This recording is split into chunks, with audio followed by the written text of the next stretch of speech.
You're in for an amazing night, and I'm just opening for some incredible people that are going to tell your stories. So it's a great honor to be here. My name is Caroline.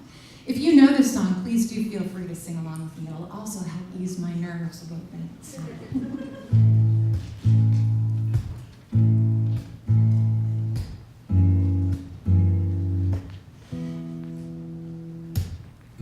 You can be amazing, you can turn a phrase into a weapon or a drug.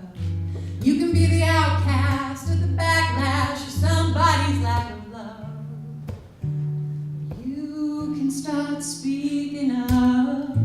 Nothing's gonna hurt you the way that words do. They settle neath your skin. On the inside, no sunlight. Sometimes the shadow wins. I wonder what would happen if you say what you wanna say. Let the words fall out. Honestly, I wanna see you be brave with what you wanna say. Let the words fall out. Honestly, I wanna see you be brave. I wanna see you. Oh, I wanna see you. Oh, I wanna see you.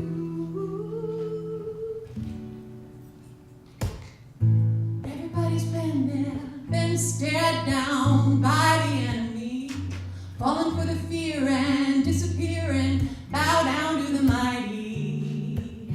Don't run, stop holding your tongue. Maybe there's a way out of the cage where you live.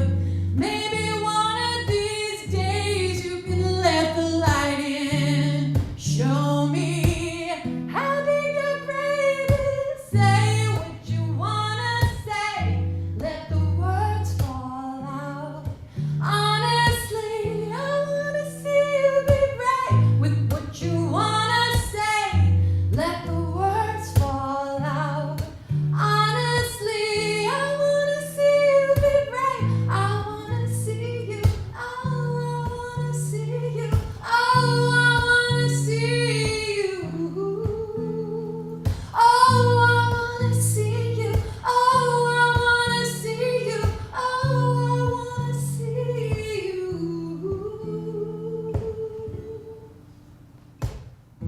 And since your history of silence won't do you any good, did you think it would? What's the next line? No, honestly. Oh, I got it. Make your words be anything but empty. Why don't you tell them the truth? Say what you wanna say. Help me. Let the words fall out. Honestly, I wanna see you be brave with what you wanna say. Let the words fall out. Honestly, I wanna see you be brave. I wanna see you. Oh, I wanna see you. Oh, I wanna see you. You sound good. Oh, I wanna see you. Oh, I wanna see you. Oh, I wanna see you.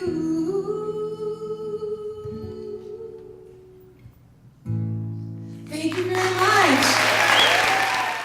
So as Lauren resets the stage, I want to say thank you to Caroline for opening up for us, everyone for singing. That was awesome. We are so glad you are here tonight. Thank you so much for being with us for This Is My Brave DC. My name is Jennifer Marshall. I'm the co-founder and executive director of This Is My Brave. And I like to open up the shows by giving you a little background for those of you who aren't as familiar with the organization. I live with type 1 bipolar disorder. I was diagnosed nearly 13 years ago when I suffered a manic episode that pretty much came out of nowhere. I hadn't slept for a week and came on all of a sudden. The second episode happened 2 weeks later when I was hospitalized on Christmas Day.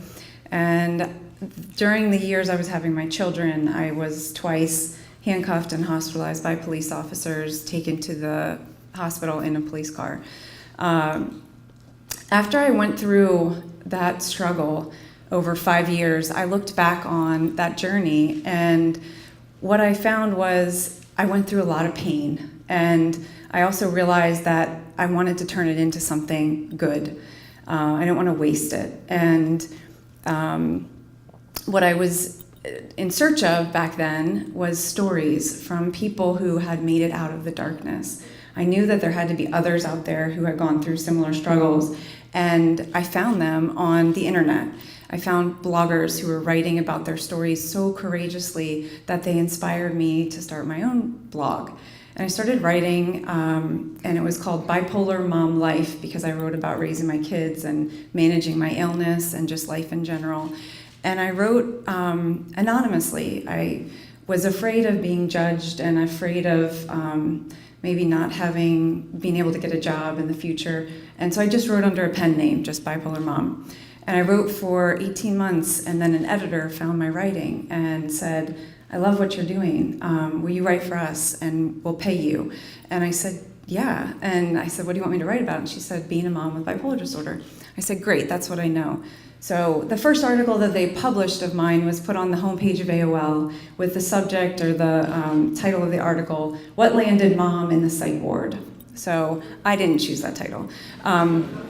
But it got a lot of views and it got a lot of people reading it. And what I found was that what I was afraid of didn't happen. It was the exact opposite. People rushed towards me to say thank you for being brave and for sharing your story, and then they would turn around and tell me their story. And I knew that there was something to that. It would be about 5 months later that I met the woman who would become my co-founder, Anne-Marie Ames. And we were introduced by a mutual friend, and she took one look at me and said, "You're bipolar mom." And I said, yeah, most people call me Jen, but she had recognized me from my writing when I first opened up publicly. And it was pretty neat. I felt like a little celebrity in my town. And that entire night, Anne-Marie and I stood in a corner and talked about our mutual passion for mental health awareness and how we wanted to change the way people were talking about it and break the stigma. And so I said, I have this idea, I want to launch this, but I need help. And she said, I'll help you. And within a couple of months, we had a successfully funded Kickstarter and put on the first show in May of 2014. And since then, This Is My Brave has grown to an organization that has put on shows in over 50 cities across the US and in Australia. We've featured over 700 storytellers on our stages. And tonight you're going to get to hear about these brave storytellers that have made this organization. We were devastated last fall when Anne-Marie passed away from a heart attack suddenly. And what we do in her honor is continue this work because we know how important it is. And if you hear in these stories, you're going to hear some kind of connection. And what we want you to keep in mind is that there's resources available, like our sponsors out in the lobby from AFSP and from NAMI and from Every Mind. So please stop by their tables and take some resources. And that one other thing is we have this partnership with Mental Health America as of this year, where you can go online and take a confidential screening to see if you might be dealing with one of these issues. So check that out too. And tonight we're going to do what we have done over the last 5 years, which is to do our mission. Our mission is to get to the place where one day we don't have to call it brave for talking openly about our mental illnesses. We can just call it talking. So we're going to get started, and I first would love for you to help me welcome to the stage our amazing producers, Lauren Kenney and Katie Gommel.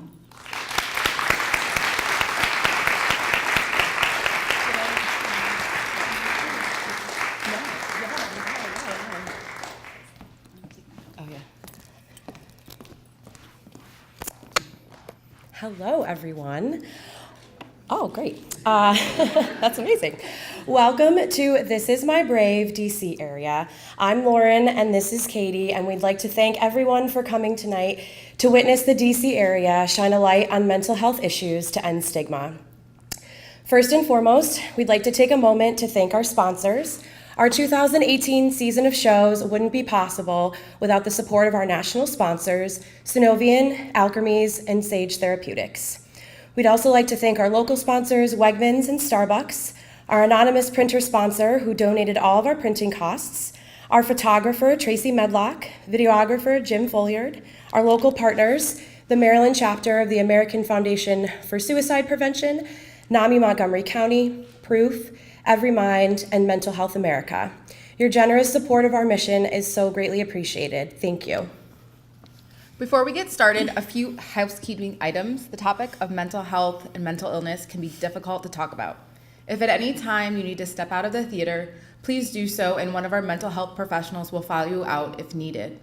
You may also utilize the National Suicide Prevention Lifeline by calling 1-800-273-8255.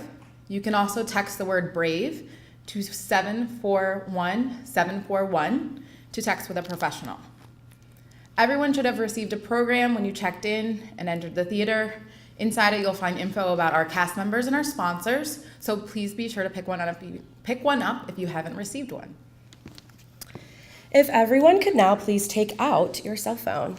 We are a very social organization, having received our start thanks to a successful Kickstarter campaign back in 2013. And we want you to take lots of pictures, selfies, even video clips, and share these on your social networks with the hashtags Live Brave or Storytelling Saves Lives. What you are about to experience defines what it means to live brave, and we need your help to tell the world we're here and they can learn what it means to live brave too. So share away and don't be shy. Our volunteers will do their best to retweet and regram as many posts as possible to help extend our reach. Thank you for your help. Now would also be a good time to make sure your phone is on silent for the duration of this show. Since This Is My Brave is a storytelling organization, we thought it would make sense to tell you how we learned about This Is My Brave and the reasons we got involved. In September of 2016, I came across an article in Oprah magazine about a small nonprofit called This Is My Brave. I started following them on social media, and one day I saw a post that they were looking for a social media intern. I didn't have much experience besides my own social media, but I knew I wanted to get involved with mental health. I emailed my cover letter and resume, and the executive director, Jennifer Marshall, emailed me back right away. A short while later, we met in person, and I began running This Is My Brave's Instagram page. In May of 2017, I had the opportunity to share my story in a This Is My Brave show, and I've been working with This Is My Brave ever since. One day, while I was chatting with my mom on the phone, I told her that if I ever had the opportunity to work full-time with This Is My Brave, I would in a heartbeat. It was my dream job and opportunity, and in March of this year, I was able to come on as a full-time employee as the program manager. Every day I go into work and I get the chance to hear the most incredible, brave stories from some of the strongest people I know. It's truly been a life-changing opportunity for me, and I am forever grateful. I'm so honored to work directly with Jennifer every day, and over the last 2 years, not only has she become my boss and colleague, but most importantly, she has become my mentor and my friend. We've traveled the country together, going to shows and conferences, and taken more interesting Uber rides than I care to count. So thank you, Jen, for having me with you on this journey, and thank you for giving me, this cast, and the hundreds of others the chance to share our brave. I'm gonna go a little off script for one moment. This is my very best friend, Katie, and we have co-produced this show together. We've been friends since high school, and I wouldn't have been able to go through this journey of producing the show without her. And not only was she with me on this journey of producing the show, but she is on my life journey with me. And everything that happens in my life, she's right beside me. And I am forever grateful for everything that she has done for me, and I know that she'll continue to do for the rest of our lives until we're hundreds and hundreds of years old. And as I always say, it just snowed. It just snowed on stage. As I always say, Katie's not only my co-producer, she's my best friend, and she is the sister and the family that I got to choose. So thank you so much for doing this with me.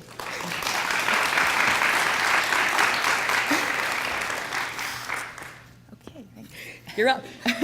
Woo! I've always had an interest in the role of public policy to improve mental health care for all Americans, particularly veterans and active duty military, but it's my connections through close friends living with mental illness that motivated me to assist in this production. Oh, and this is in my script. Lauren's been my best friend for 15 years. I continue to be inspired every day with the work of This Is My Brave, and Lauren in particular, to end the stigma around mental illness. Through this experience, I've learned more about mental health in order to be the best ally in that fight. We are about to take you all on a journey. You will laugh, you will definitely cry, you will be enlightened, inspired, and our hope is that you will leave with a transformed perception of the invisibleness of mental illness thanks to the bravery of our cast members. Because this is the reality, 1 in 5 Americans live with a diagnosable mental health disorder. But because we don't talk about mental illness, often people suffer in silence. This changes tonight, right here on this stage. We're shining a light on mental illness to show the world that we are your friends, colleagues, religious leaders, neighbors, and community members. We hope that through our storytelling, you will better understand mental illness and be able to be supportive of those in your life who may experience it. You may even be inspired to share your own story. It's when we share our stories that we open up the conversation, and storytelling does save lives. So let's get started. Ladies and gentlemen, please help me welcome the cast of This Is My Brave, DC.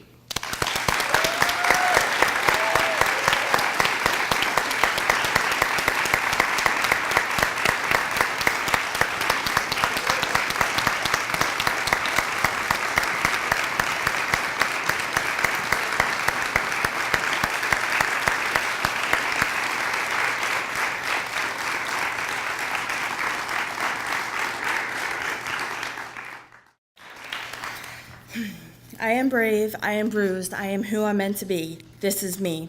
When I heard these lyrics, I felt an immediate connection to them. Hi, my name is Megan, and this is my story of hope and healing in recovery with mental illness. My symptoms of depression and anxiety began when I was 6 years old. My parents went through a very bitter divorce, and my mother began emotionally abusing me then. I really thought that no one cared about me, and I was suffering from so much overwhelming guilt that I tried to end my life at the age of 14. I was diagnosed with major depression at that time. Depression felt like I was being swallowed down a deep, dark hole with no way out. I had many rough years when I was constantly suicidal, trying to kill myself, and self-injuring. I was also full of anger, impulsiveness, and extreme emotions. At the age of 24, I had to live in a group home for 2 years. While there, I was correctly diagnosed with bipolar disorder, severe anxiety, and borderline personality disorder. However, I am an overcomer. On June 23, 2006, God healed a part of me and started me on the path to the first part of my recovery. I had tried to end my life very severely, and I was sitting on a psychiatric unit praying that I would have a reason to live. As far as I was concerned, when I left the hospital, I was going to keep trying to kill myself until I succeeded. As I was praying, God spoke to me and said, "You're worth it to me, and I love you." For the first time in my life, at that moment, I had hope that I would get better. God made it possible for me to stop self-injuring that day, and after I returned to the group home, I was able to leave after about 6 months. About a year after leaving the group home, I met my wife. I had gone to a conservative church for 7 years before meeting her, and they had essentially told me to pray away the gay. Because of that, I felt as though the state of my very soul was in question. I couldn't eat or sleep, and I had a ton of gut-wrenching anxiety. However, my wife has loved and accepted me unconditionally since day one, and she loved me through all of that. Over the last 11 years, her love and our life with our dogs has been the second part of my recovery. I am also currently taking medications, seeing a therapist, and using my coping skills to help me through every day. One of those major coping skills, and what started the third part of my recovery, is helping others and giving them hope that they can live well with their mental illness. In 2013, I became an In Our Own Voice presenter with NAMI Baltimore. For these presentations, I get to help others by sharing my story of how I live well with my illnesses. Another one of my passions and favorite ways to help others is by doing my project called Jogging for Journals, which I started in 2016. For this project, I use my biggest coping skill of running, and I run races and ask people to donate money to me. With that money, I buy journals for patients with mental illness who are in the hospital on a psychiatric unit. I also write an encouraging note on the inside of each journal, just to let the patients know that they are loved, they are not alone, and they are brave. I have also had other people write encouraging notes to the patients, and they love them. From the notes, they know that other people who don't even know them really care about them. And the best part about doing this is that the patients absolutely love the journals. They take them to groups and write down coping skills and their treatment plan. And they have an automatic coping skill when they return home. I am no longer ashamed of my illnesses or myself. I am a 6-time suicide attempt survivor, and I am proudly 12 years self-injury free. I am also living proof that people with mental illness can live great lives. I never thought that I would be able to, but now I can give hope to others. Now I have hope and can give that to others. My name is Megan, this is me, and this is my Brave. Good evening, everybody. How are y'all doing? I'm nervous. It's snowing again. I was born in December, so I love it. Let me just take a minute and look at y'all. Y'all look so good. Thank you for coming tonight. Last night, I had a story, and it's one that's known. And then Lauren did her story, and she did an update, and it really connected with me that I was disconnected with a story that I had planned to share. And the reason that is because the last 90-some days have been the hardest days that I have lived since I chose to become healthy and since I chose to learn to live a life with wellness and truth. So I'm going to share new pieces that touch me deeply, and I may cry, and I'm not a big crier because I get ear infections when I cry. When I'm laying down, at least I do. But to start it off, I want to share with you, because at the end there's a little song that goes with this, that my beautiful mother, who was an orphan, sang years and years ago, because I'm years and years old. But when I was little, I would hear her sometimes singing this song, and it was Motherless Child. And I said, Mama, why do you keep singing that song about a mama-less child? And she simply said, because there's sometimes when moms aren't there, we have to learn to mother ourselves. And there are some times when we are trying to mother ourselves, we're not at home. And that stuck with me. And through my years of being her favorite child, of course, because I was the youngest, and she lived her life vicariously through me, I learned what she meant by those words, because she was an orphan. She lived in an orphanage until she was 18. But I'm going to tell you this, she was one hell of a mother. And she loved me unconditionally, which means she was very special. I also want to say thank you to Lauren and Katie, because y'all are special too, because there are some of us who just don't follow rules.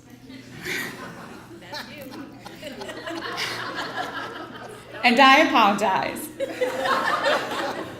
Poor things. Yippee. So I retitled this speech called Hurdles. Hurdles to Brave.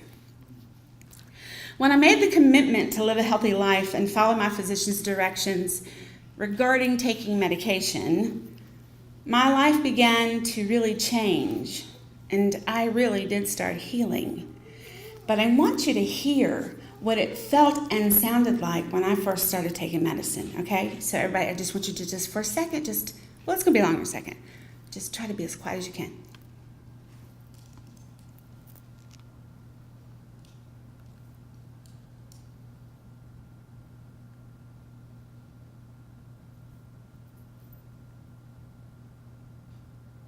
That's how it felt. And I thought that silence was going to last. I didn't realize that if I stood there long enough, the chatter would begin again and life would go on. So I couldn't understand why it was so important to take medicine because I thought it was pretty darn boring. Well, I realized that it helped me not live a Swiss cheese style of life, meaning I would show up sometimes and then not show up and, commit and then not commit, and you never knew what you were going to get, so you just stopped depending on me. And it was important for me to allow you to think it was more of a character flaw than something was wrong with me, because at that time I didn't know that I had a mental illness. I thought I had a character flaw. And I thought, well, why are you having a hard time with it? I've got to live with it. How do you think I feel when I don't show up? However, taking medication allowed me to stabilize, to become consistent, to show up every single time. And people started depending on me, and my relationships started increasing in their value and in their content, and they lasted. And I'm talking about friendships. I'm talking about little children. It's like, Mommy, where's Aunt Nona? We haven't seen her for 3 weeks. I don't know. She might be in the Bahamas. No, I was in bed or somewhere else. But I just had to hide. So from 2002 to 2017, I came to terms with who I am. Because until then, I was a mosaic and a collage of who you thought I was. Because I didn't know how to be me. Because I didn't know what that meant. Because I didn't feel like I was. I just went through life doing the right thing, based on what the right thing was told of me. By the grace of God, I was blessed with a lot of talents. And most of us who are bipolar or hypomanic or, have some anxiety or thrill seekers, all that, we are a little special sometimes. And I'm grateful for that because my music is what has sustained my life. Because people like to hear me sing. And I like to sing for people. But I realized I don't like it as a commodity. I like the experience of sharing. I was a big drinker, so that's how I came into the world of mental health through AA. And I lived my life from 1983 until 2002, then just insane. You stop drinking and you don't have a reason to be the way you are. You just are, and people look at you like, oh my God, where are your filters? Well,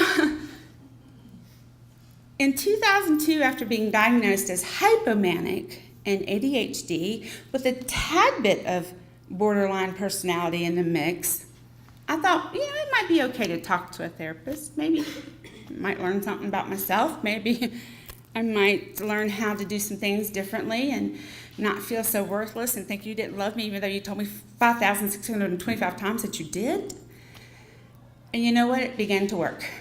And little by little, the holes in my life began to close, and I became more healthy, and people could actually depend on me.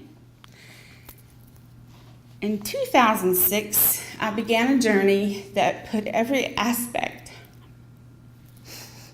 of my being to test, especially with my mental wellness and ability to handle grief, incredible pain, and multiple losses. January 23rd of 2006, my mother died. My partner of 17 years, her mother died April the 24th in 2006. My great niece, age 4 months, died October 2008. My partner's great niece died the same year. She was only 4 hours old. In 2010, my sister, I'm still pissed at God, died of a giant glioblastoma. She lived 4 months after she fell leaving a ballet. Now, my sister was Aunt B from Opie. You know that show? She could make 24 hours 86. She loved everybody. She spoke to everybody, and like her husband would take her to the store for milk, and she'd be in the store for 2 hours, and she'd come out, and he's still sitting there.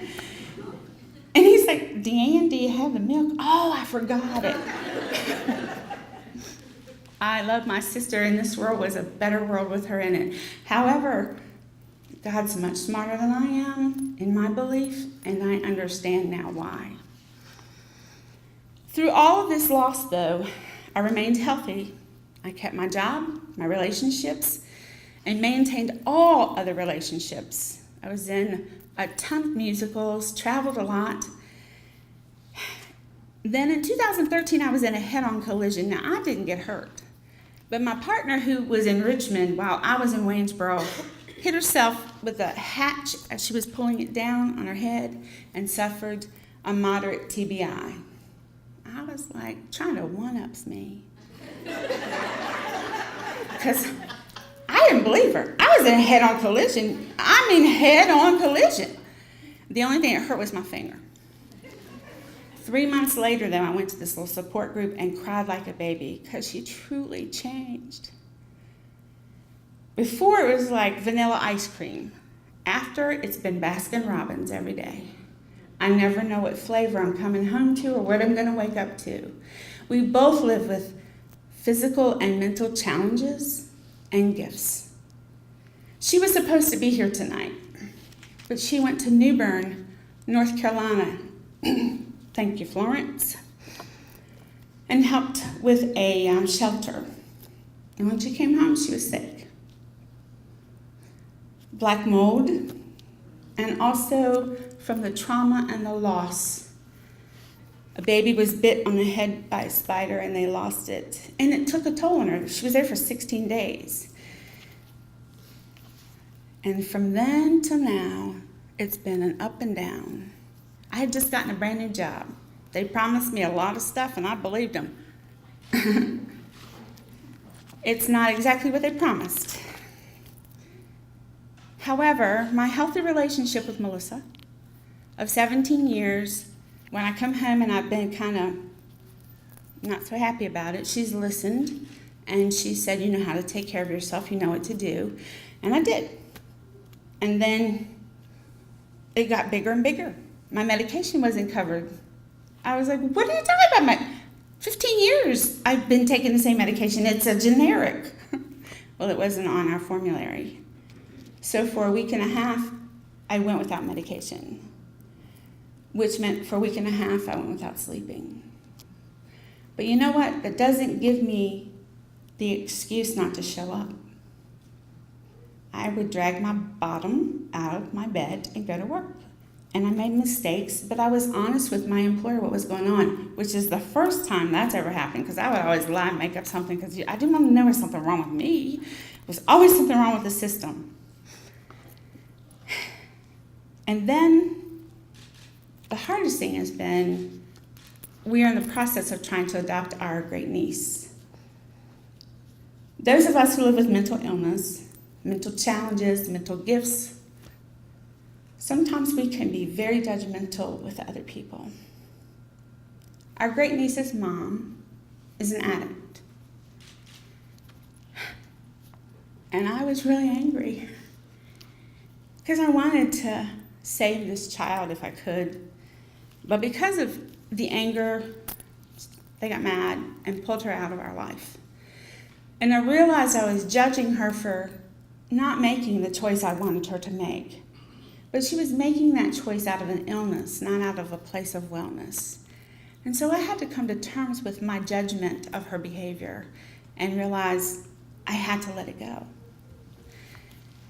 Well, through the job, there has been a hurdle for the last 45 days, every single day, to get to the place where I am today. There were days when I was going to be in the show, I wasn't going to be in the show. I was going to show up, I wasn't going to show up. I was crying going to work, crying coming home. And then Melissa and I sat down and she said, Nona, I think I was your conduit to This Is My Brave. It's just not my time. Because I knew nothing about this until we were driving. Every single time we came to DC, it rained hard. And we're driving up the first time. I was like, what are we going to? Why are we going? She goes, it's this thing called This Is My Brave. And I said, well, why don't you ask them if I can audition? Brave? Brave? Am I brave? I thought I was at the beginning. And then I realized how scared I was about being brave. Because telling you what I know, what I've known all my life about who I am, is easy. But sharing with you that I've been in pain and it's not been easy, and I'm still accountable and responsible for being well, is scary to me. Because I'm more concerned about what you might think of me than what is really true for me.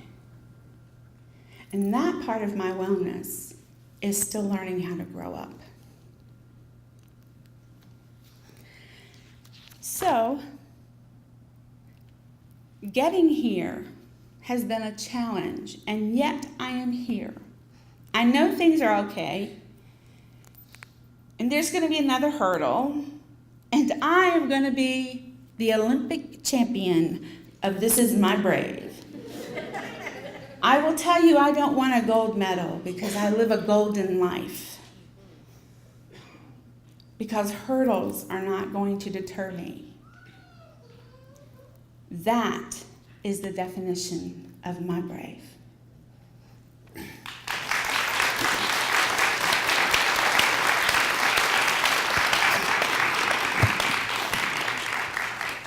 I'd like to just share a little quick song with you. The first verse is about depression. The second verse is about my hypomanic state, which is so eloquent at times, but I don't miss it. The third part is about just being stable and realizing life is okay. Sometimes I feel like a motherless child. Sometimes I feel like a motherless child. Sometimes I feel like a motherless child. A long, long way from home. And sometimes I feel like a bird up in the sky. You know, sometimes I feel like a bird is flying higher and higher. Sometimes I feel like a bird up in the sky. And God just kissed me as he brushed by. And sometimes I feel like I'm almost home. Oh, sometimes I feel like I'm almost home. Sometimes I feel like I'm almost home. I'm safe, happy, and loved. I'm never alone. You know I'm safe, I'm happy, I'm loved there, and I'm never alone. All right, good evening, everyone. So I'm Herman, and tonight I'm going to read you a poem that I wrote as an ode to my mother, who for most of her life is and was often misunderstood. I'd like to dedicate this platform that I'm able to serve on tonight to her and her story that remains voiceless. Tonight, I'm her voice and the caretaker of her grave.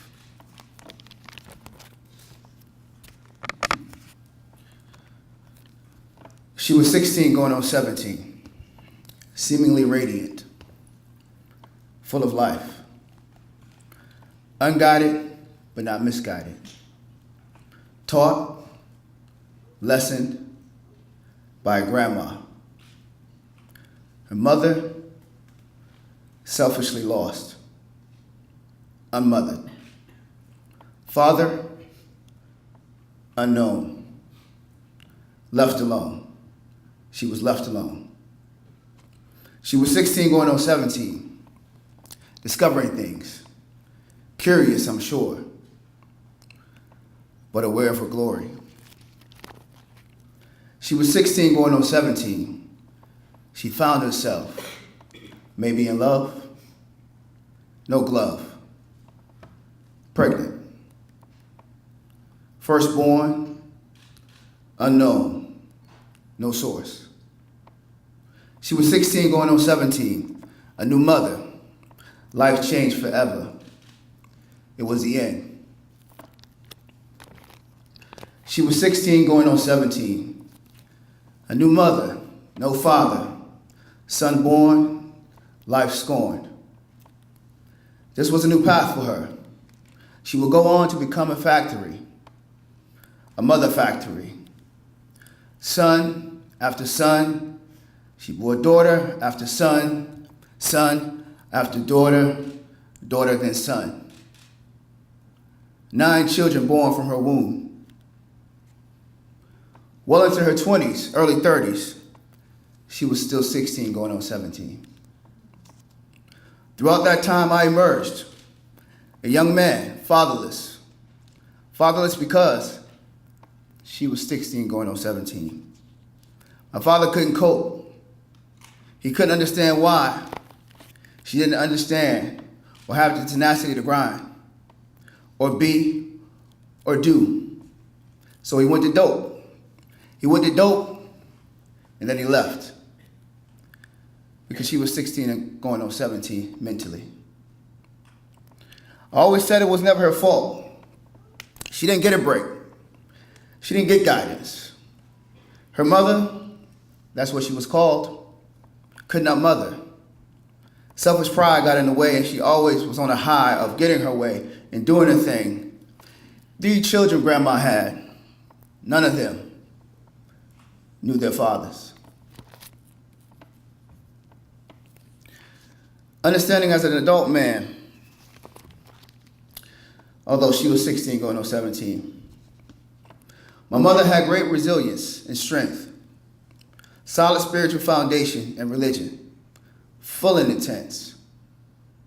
Although 16 going on 17, she gave principles on faith and understanding and brotherly and sisterly love. Although 16 going on 17, we never went without. Although burying 2 sons throughout life to date, her heart and soul never clouded. She was 16 going on 17. I empathize today in my life, understanding more so as an adult man what it must have been like for a little girl who was never parented, who never received love from a father, who was never given a chance to understand what this world was all about when she bore her son at 16, going on 17. So many lives can relate. So many times turn to hate. But when you're 16, going on 17, dare to live a life wholesomely yours, despite the life that may become one hell of a chore. Thank you.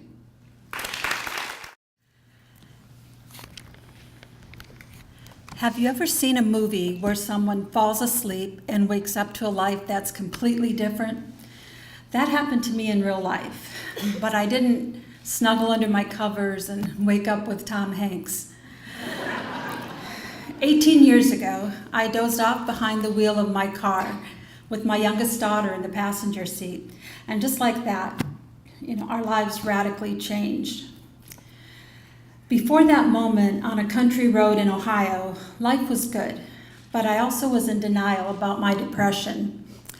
I had 3 amazing kids, a wonderful husband, and a good job.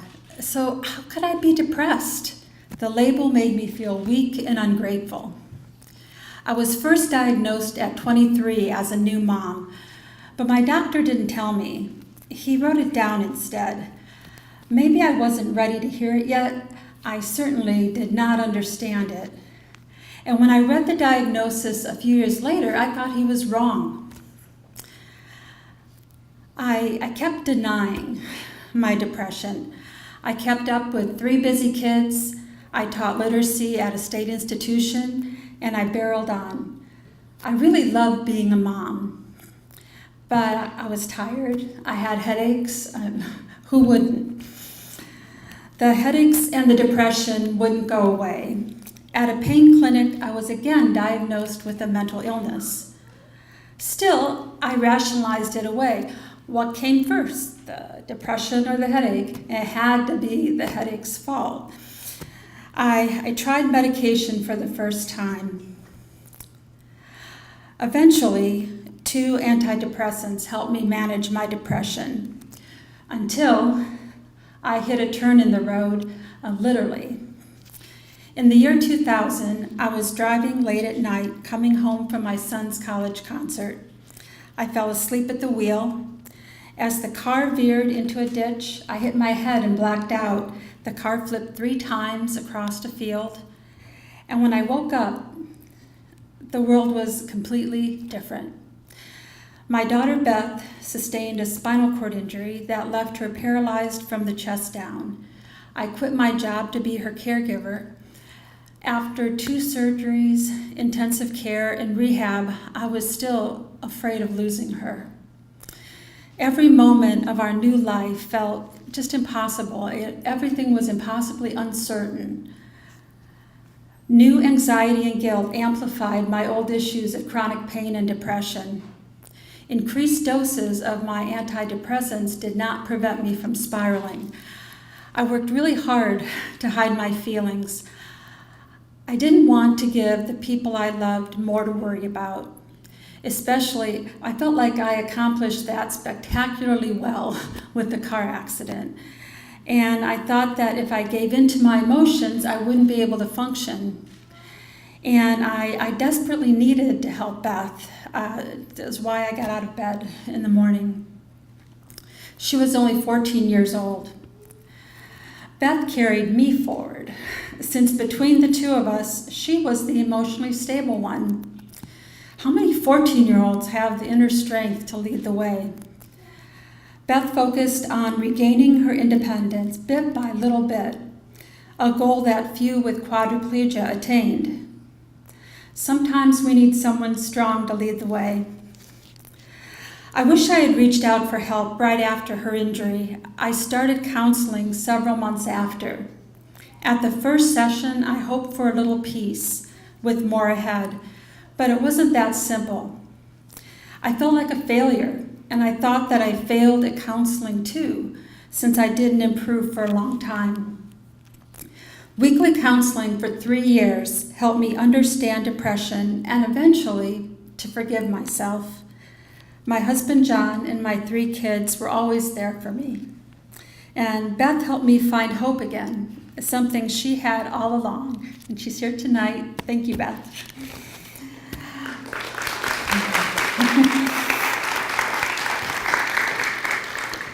We shared unexpected and incredible adventures, from our small town in Ohio to Harvard and around the world. She's a swimmer, a Paralympian, and a health policy lawyer in DC, and an active volunteer and mentor. But if you ask her what she's most proud of, it's achieving independence 4 years after her injury. Today, it's 18 years after the car accident, and I still have 3 amazing kids, a good job, and a wonderful husband. He's not Tom Hanks, but he's better, much better, because he's also my best friend. I volunteer as a peer mentor and disability advocate. My headaches continue, but my depression is managed with the help of prescriptions. It feels like a kind of success. I love my job as a writer. I published 50 articles in 16 different media since 2016, and I write a weekly blog. And I'm excited to share that I signed my first book contract in September with a traditional publisher. That publisher received my last query letter of 58 over 3 years.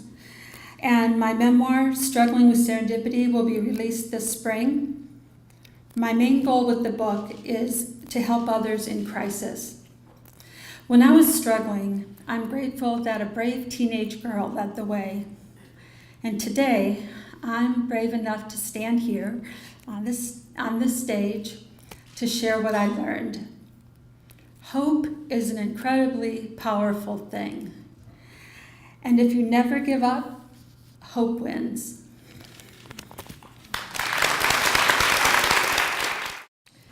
Hello everyone, I'm Flo.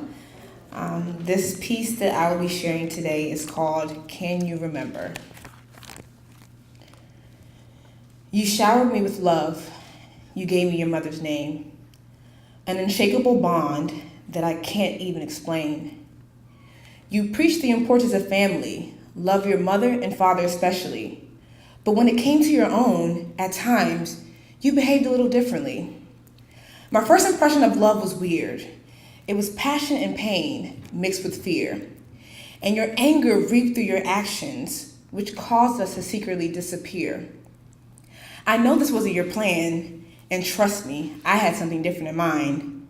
No, I don't blame myself, but as a result, I missed your cry. I remember your troubling thoughts. I was your life-size diary. And when the marriage failed, you vowed till the death and meant it literally. I was 12 years old, exposed to abuse when the family feuds. Why would you want to kill yourself and leave me? I refused. I embodied your guilt, your disappointment, and especially your shame. And I never told your secrets, never dropped a name. They said you were crazy, wandering, and could no longer hold your pee. You forgot how to do the basic necessities, even forgot your A, B, and C's. I was ridiculed by nurses, social workers, and doctors too. How could you let a complete stranger take care of him? Are you a fool? They said only people with no family get court-appointed guardians. And they judged me and read me only by looking at my body. I was too young, too confused, still in college with absolutely no clue. They made me feel like I was the worst daughter.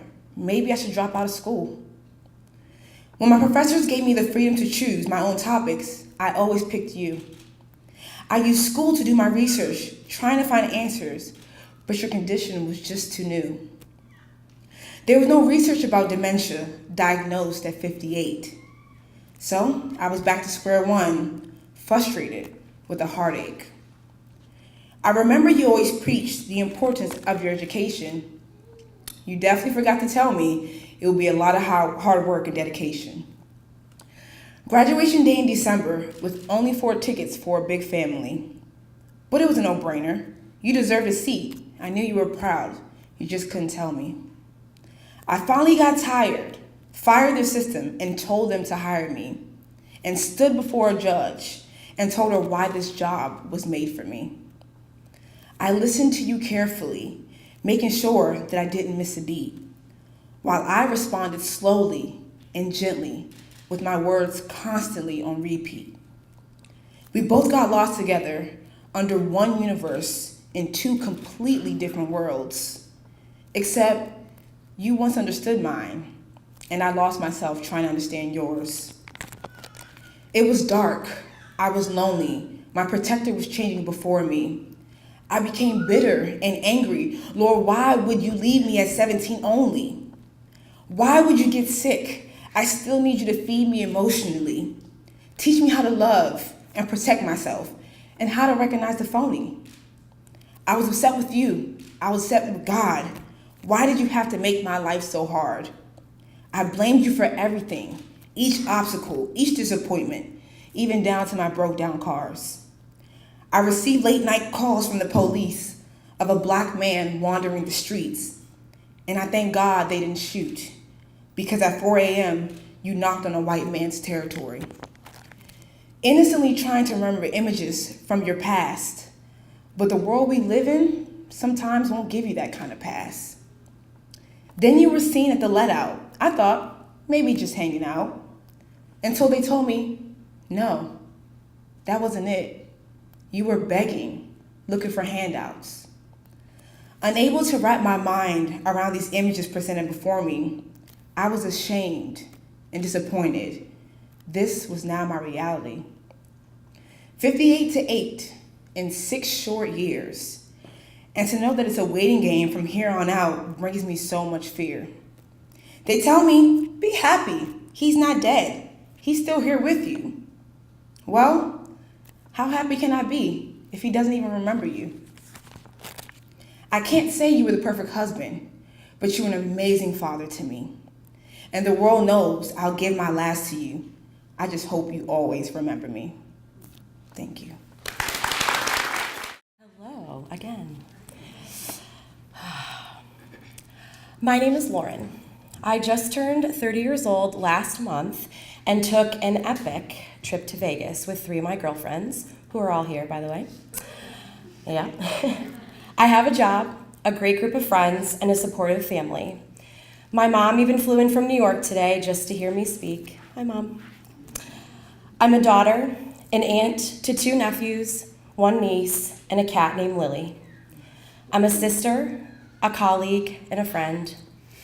I'm a dog mom to my sweet little Caroline, and on Sundays you can find me yelling, crying, or screaming from pure joy or anger about my football team. Go Bills.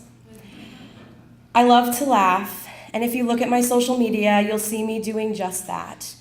Laughing, smiling, traveling all over the country, and experiencing some pretty awesome moments, like seeing Hamilton with my best friend, traveling to Hawaii to witness 2 of my friends get married, and making my way through the best food and drink DC has to offer. My name is Lauren. I just turned 30 years old last month. I've been a suicide loss survivor for 20 years after my dad lost his battle with bipolar disorder when I was just 9 years old. I've been in and out of therapy as long as I can remember, and my struggle through the years has ebbed and flowed. I was officially diagnosed with depression in 2016. I have had moments, days, and weeks where my depression and pain was so debilitating that I couldn't get out of bed, couldn't move, get dressed, or even shower. I was unable to perform simple tasks that most take for granted, like doing the dishes or taking my dog outside for a walk. I have closed my eyes and thought about how much better things would be if I was no longer alive. How it would feel to have no more pain, no more sadness, and no more depression. I have thought about how much easier it would be for my friends and family if they didn't have to deal with me and watch me struggle through my everyday. In my lowest moments, I have lost friends, slept with strange men I didn't know just to feel wanted, accepted drugs from strangers on 14th Street, and completely isolated from those who love me. I was involved in a relationship that was physically and emotionally abusive, and despite all the work I have done to accept my truth around this, to be honest, when I go to bed at night, I wonder if anyone will ever love me again the way he did, and I fear I might never love anyone the way I loved him. I know that sounds ridiculous, because I remember the first moment that he threw me into the wall and emotionally abused me on a daily basis. So much so that I don't like to drive with other people in my car for fear of taking a wrong turn, driving too slow or too fast, and being yelled at, scolded, and berated for simply driving.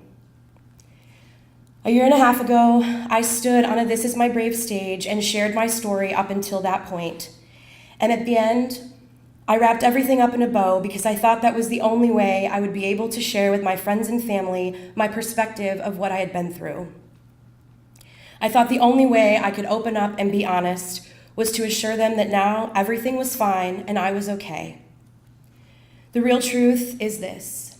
During that time, I was in the middle of my worst depressive episode to date.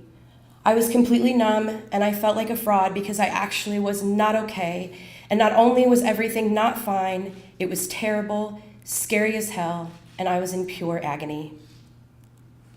Well, tonight, the end of my story changes. I can proudly say that since July of 2017, I've been depressive episode free. I've put in the work and I've showed up to therapy most every week, twice a week, and worked through some issues I didn't even know that I was facing. And a shout out to my amazing therapist who is currently on maternity leave, who I miss seeing every week, but is the reason that I am here standing on this stage today. I now know that I don't have to wrap anything up in a bow for you. I can simply be honest and real. I'm a work in progress. I take every day as it comes. Currently, I have more good days than bad, but I still do have minutes, hours, days, and sometimes even a bad week, but that's okay, and I keep going. Through all of my work in therapy, I see things a little differently now. I can recognize my triggers and have a better understanding of healthy coping mechanisms. I ask for help when I need it. I speak up for myself more than I ever have, and I try to find things in my life that fill my soul. I can even get myself to do the dishes again, and my little Caroline gets plenty of walks. I make small choices every day that help keep me energized and keep me going. I turned my pain into my passion and work every day to help those whose voices are going unheard. My name is Lauren. I'm 30 years old. I'm a suicide loss survivor. I have amazing, supportive friends and family, and I have depression, but it does not define me. And this, right here, this is my brave. Thank you. Good evening, everyone. My name is Dhyana Parker. I'm the mother of two amazing sons. Kenneth, he's a deputy sheriff and is married to his beautiful wife, Courtney, and they have two beautiful children, Savannah and KJ. And my other amazing son, Marcus, is an ER tech, and he has a beautiful baby girl named Zoe. So, I'm a mother, a daughter, a sister, a grandma, a cousin, an auntie, a sister, and a friend. When you are someone that deals with depression like myself, I learned that we become masters of how to keep it moving. That's what my poem is about, keeping it moving. On August 14th, 1994, my life completely changed in a way that I would have never imagined. My best friend, my baby brother Rocky, died by suicide. That was the day that I learned how to keep it moving. Every day is a struggle. Each day when I wake up, I put on a smile, even while hurting inside, but I keep it moving. I look wonderfully made from head to toe, hair, clothes, shoes, and makeup flawless. But inside, I'm dealing with so much pain, but I keep it moving. Some people think I have it all together, but they don't realize that I'm just keeping it moving. There are days that I just want to stay in bed, but I can't. I must keep it moving. My beautiful smile is a mask that I wear to hide the pain that I'm feeling inside. So, I keep it moving. I'm surrounded by people that I love and care about, but I still feel so alone. But I keep it moving. For 17 years, I became a master of how to keep it moving, with the hurt of trying to understand why was my brother hurting so bad that he no longer wanted to be here. And I always question myself with what could have been done. With no answers, I do what I know best. I keep it moving. Dealing with depression, you learn how to smile and interact with others. You are basically just keeping it moving. You learn how to cope every day by keeping it moving. I decided after 17 long years that I no longer want to just keep it moving. I've learned that I'm not alone in my feelings of emptiness. So now I have a little more pep in my step. And with my head held high, I'm no longer wearing a mask. I'm no longer just keeping it moving. I'm now moving into a better me. This is my brave. Yes, I cried through everything. Don't judge me. So I need to tell you that I love my kids because when I read this, you might think otherwise. But I do. I really love my kids. I love them a lot. And I have to share a couple stories with you so you understand how much I love them. My daughter could walk at 8.5 months, which is really weird to see. Very strange, very tiny person, not normal at all. It's creepy. But that is not what I'm proud of. I'm proud that before she could talk, she could sing every word to Beyonce's I Ain't Sorry. Yes, I'm proud of that. Also, one of my most favorite stories to tell about my daughter, she'll be 7, wow, on New Year's Eve. which, yes, I was happy she was born on New Year's Eve and not the 1st. People ask that, but hello, tax break. Right on time. So my daughter used to be standing up. I'm a feminist. I went with it, okay? Who am I to judge? She was good at it too, really good at it. And one day we're playing at the park and she's gotta go to the bathroom. And I'm like, we are not going to this public park bathroom. It's disgusting. And she goes, I pee standing up. Yes, you do. So I let her go. We're in the bathroom. She pees standing up like a champ, straight pro. And we get ready to walk out and she goes, Mom, I thought you had to go potty. I said, I do, but I don't pee standing up. This little girl in all of her 5-year-old self looked me dead in my face and said, be a big boy, Mom. Put your big boy pants on. I peed all over myself. I am not joking. Thank God I was wearing a button-up because I tied it around my waist and I walked out. The point is, I love my kids, and I really need you to know that because this is very deep for me. Are there mothers in here? If you're a mother, can you raise your hand? Lots of mothers, yay. Yay, moms. I'm glad you got out tonight. I would like to dedicate this to every single mother in the room. On June 22nd, 2016, I stood at a podium on Capitol Hill and gave a speech on my experience with postpartum depression and anxiety, also known as the darkness. Once upon a time, I knew a woman. She was fearless, confident. I mean, she could stand next to Halle Berry and still feel beautiful. She was a powerhouse. She had a beautiful wedding and shortly after got pregnant. She was thrilled. She had always wanted to be a mom. After the birth of her daughter, she felt emotions she had never felt before with such severity. She was paranoid, irritable, angry, irrational, sad. She didn't eat or sleep. She quickly became a shell of the person that she used to be. Her paranoia caused her to kidnap her own child, to go on the run for 14 days, to believe that her best friend in the entire world was trying to have an affair with her husband, to count enough sleeping pills to knock her out for a few days, but hopefully not kill her. She suffered. She left her job, her marriage crumbled, every part of her life suffered. She was a woman who would do anything to help anybody who was in trouble, yet she couldn't even recognize her own struggle. She had postpartum depression, something that she had never heard of, despite the fact that she had taken every baby class possible and read 1 million books. Nothing and no one told her to protect her mental health. I knew her very well. She was amazing, but she doesn't exist anymore. She didn't die, although I can tell you that she wouldn't have been disappointed if she had, but still, she does not exist. Postpartum depression changed her to her core. When she had her second baby, she was happy and so excited because she just knew that she did not have postpartum depression, but she had terrible, horrible, intrusive thoughts.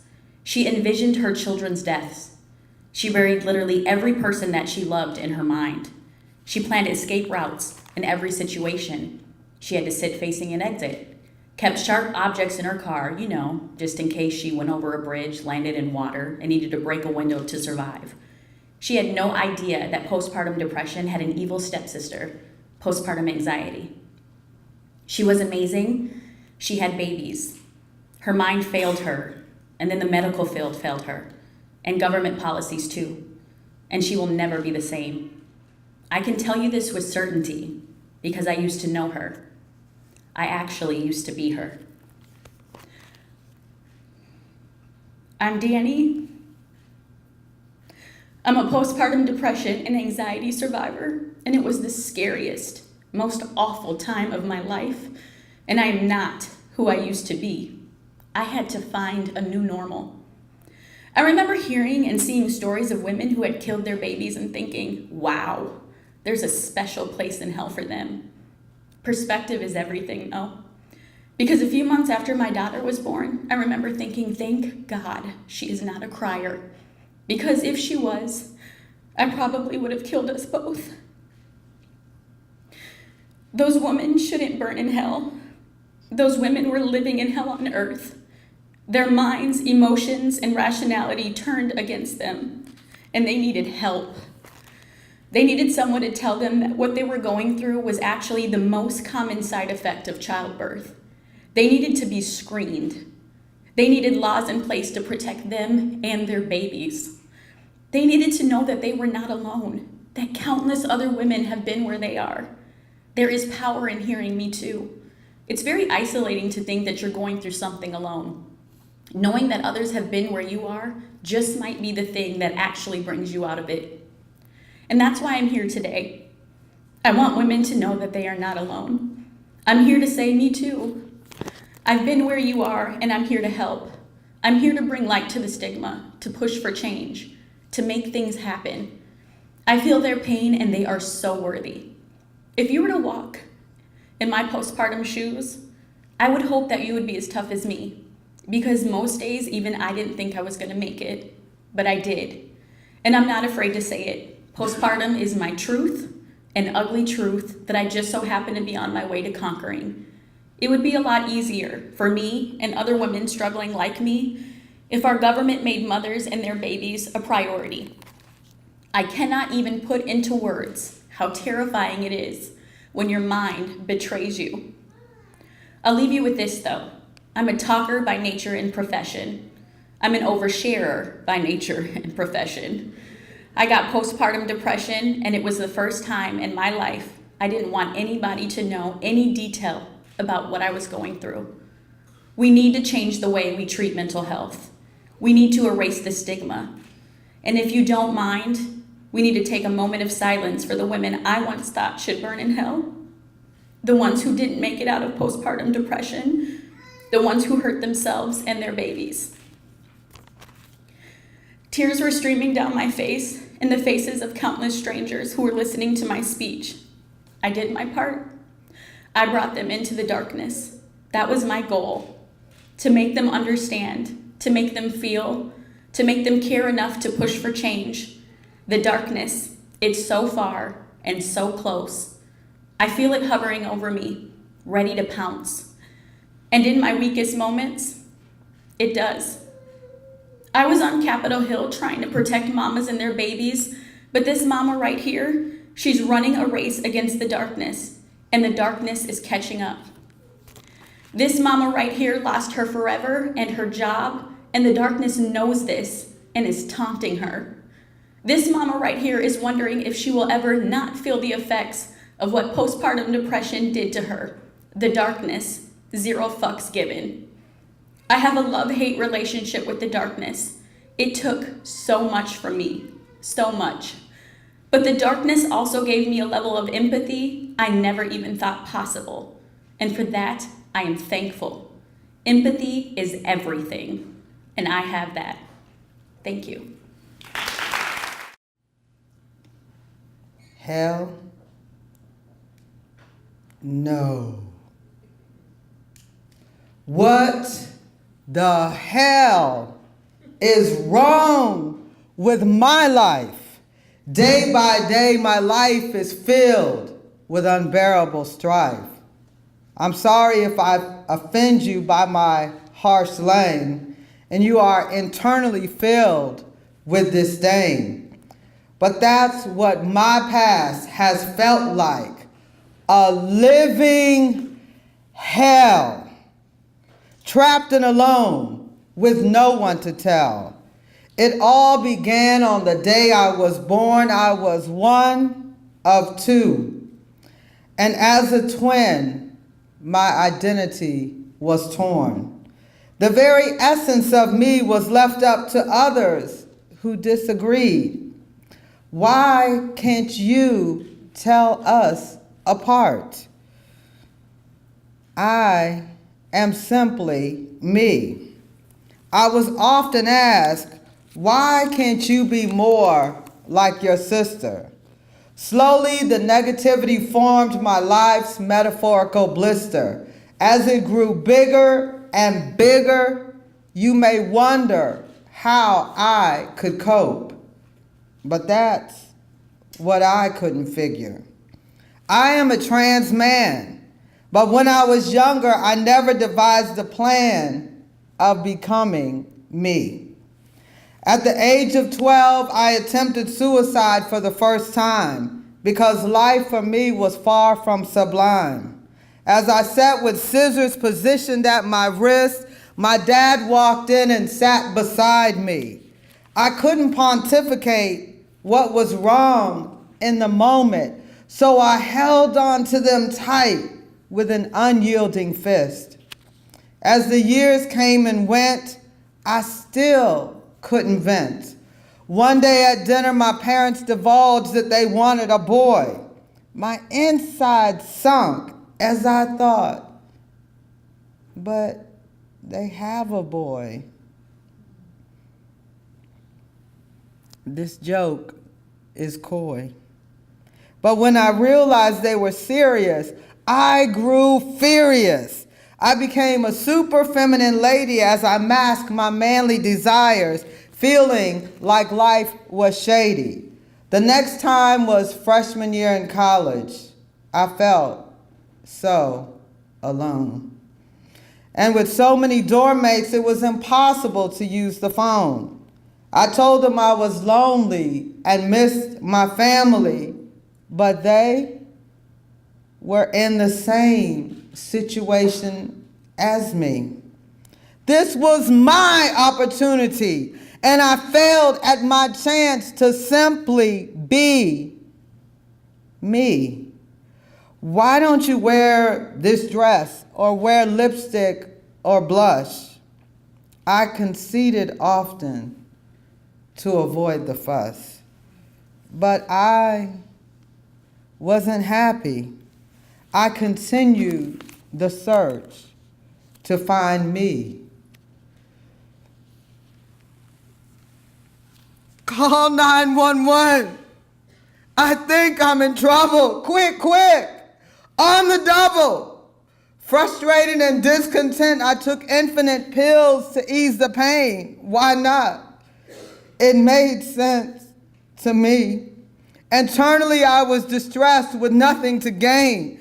Being further away from home and separation anxiety from the other half of my existence sunk me into a deep impotence. Nothing I did turned out right. Deeper and deeper as dusk turned to night.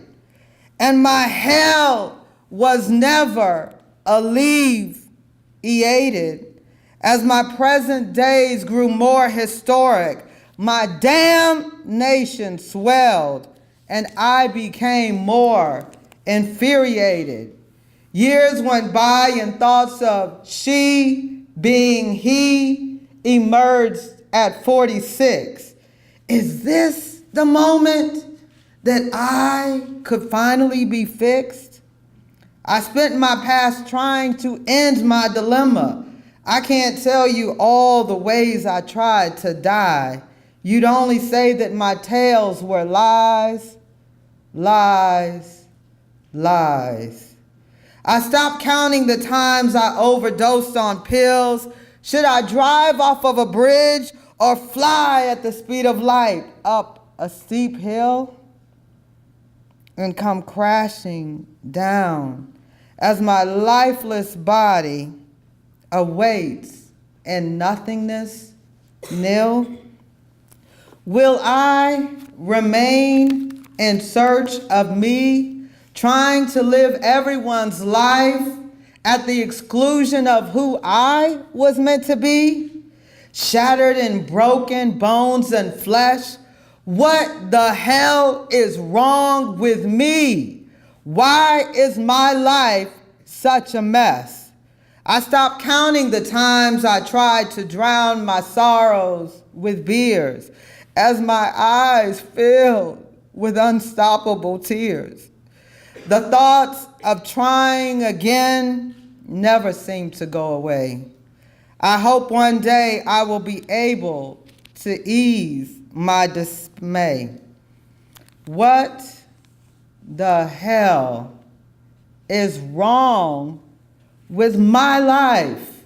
How long How long? How long must I endure so much strife? How long will it take before I implode or burst? I feel like Job in the Bible when he lost it all and almost cursed the day of his birth. So let me think on this for a moment. Hell? No!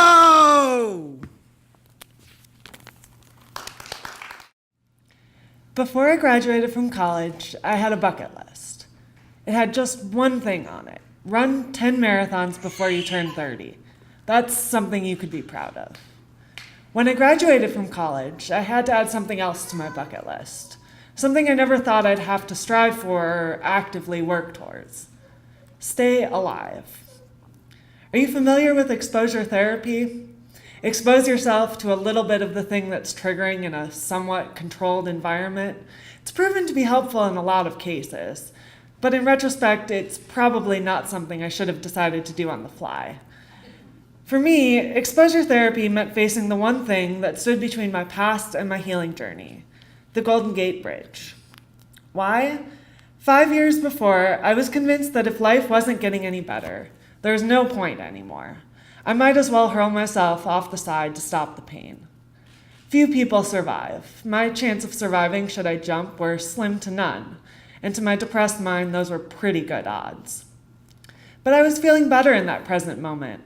It had been nearly 3 years since the last time I was actively suicidal and had wanted to jump. To my healing mind, nothing could take me down. I wanted to process it all, send the depression and suicidal thoughts packing with a one-way plane ticket to any place I wasn't. It seemed like a logical next step in my healing process to destroy the trigger of the bridge once and for all. I wanted to say I could run across it, walk across it, skip across it, and not have any urge to jump off the side. If I could manage that, I could send my suicidal thoughts packing.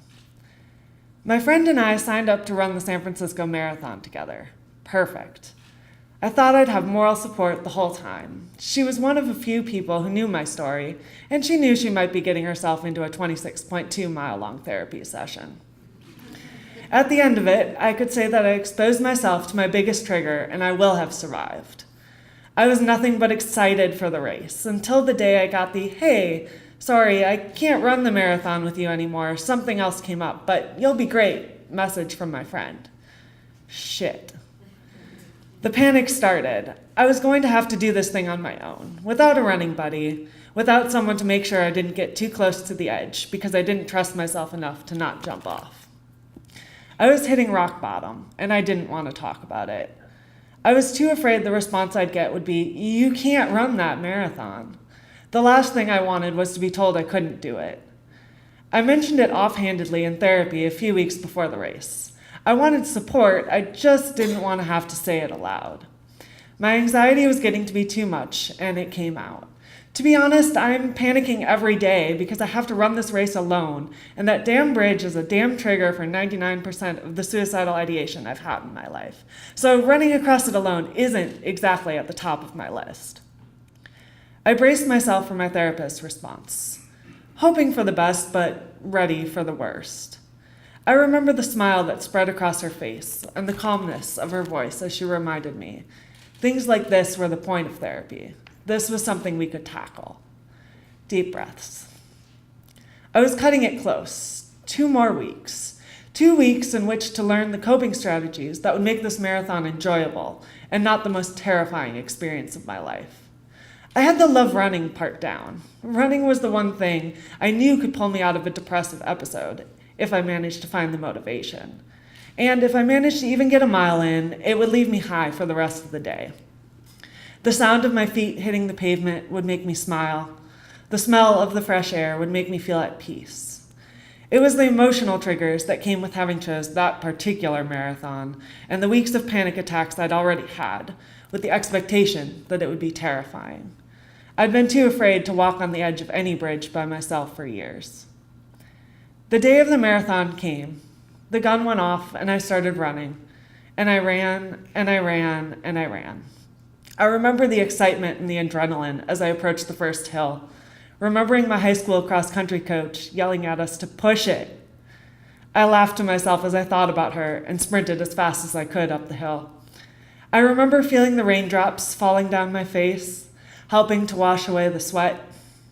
I remember looking out at the skyline and thinking, damn, that's beautiful. The things I do not remember, panicking or having suicidal thoughts, not for a single second. I smiled to myself. I did it. I made it through the first 10 miles. The bay and the bridge were behind me, and a giant lap around the city was all that stood between me and a very, very expensive beer celebrating my finish. I'd done it. As it turns out, the past doesn't have to dictate the future, and it's a lot easier to change the future with some support. It wasn't as terrifying if I just put words to it, because at least I wasn't living it alone. I would never have guessed that running a marathon would be what convinced me that I wanted to live. If I could conquer the thing that I thought would kill me someday, it was going to be okay. It was the beginning of honest conversations, the turning point in building the confidence I needed to know that I could stay alive. I finally got to take stay alive off of my bucket list. It didn't need to be there. Yes, the depression and suicidal thoughts will still come, but my will to live will be stronger. I have power over my thoughts and my feelings. Every single day is a tiny victory, but I'm refusing to give up, still fighting, and still alive. Thank you.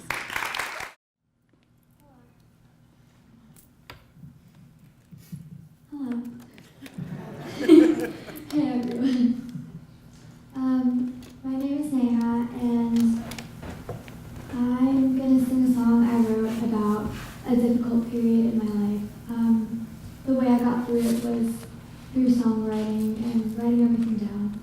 And my hope with this song is that it helps other people the way it helped me.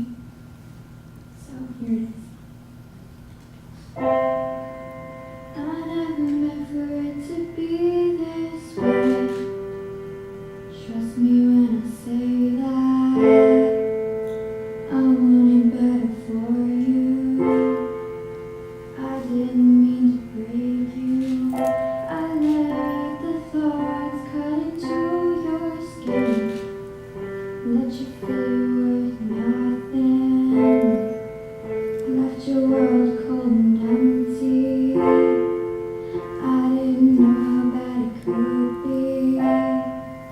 So here's my apology. I hope you get to you. Please don't hurt yourself anymore. 'Cause you're safe in my arms. No one can take you away. You're safe in my arms, so just stay. You're safe in my arms. No one can hurt you. I'm here. You're safe in my arms, so just stay.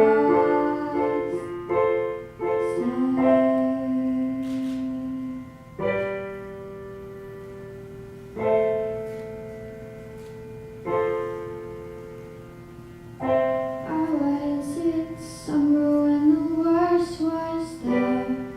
The sunny days were your darkest. The smile was just a cover. You didn't want them to see you suffer. I wrote you letters back in those days. I guess you never read them. But who am I to blame you? It's not like I was there for you. Here's my apology. I hope you get to you. Please don't hurt yourself anymore. 'Cause you're safe in my arms. No one can take you away. You're safe in my arms, so just stay. You're safe in my arms. No one can hurt you. I'm here. You're safe in my arms, so just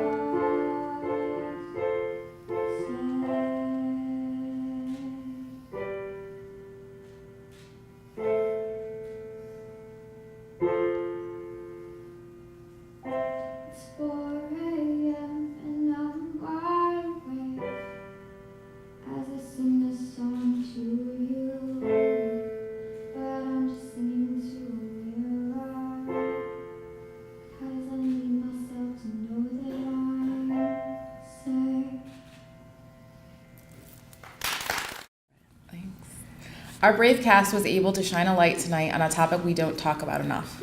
I'd like to take a moment to ask our audience to be brave with us and to please stand if you yourself have experienced a mental health disorder or if you love someone who has.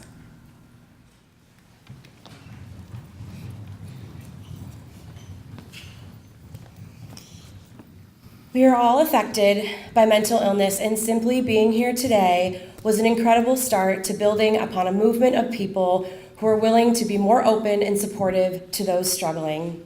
We hope that you'll think of This Is My Brave and that you'll use this experience you've shared with us today as a way to start the conversation and keep it going. This is what it means to live brave. If you were moved by what you witnessed here tonight and you'd like to make a contribution to This Is My Brave to help us continue this important work, please text the word BRAVE to 41444. You'll receive a reply text with a link, and you can click on that link and make a donation in the amount of your choice via your smartphone. Thank you for your support. We'd love to meet you out in the lobby where we can gather together and visit with some of our sponsors. But first, how about one more applause for our storytellers?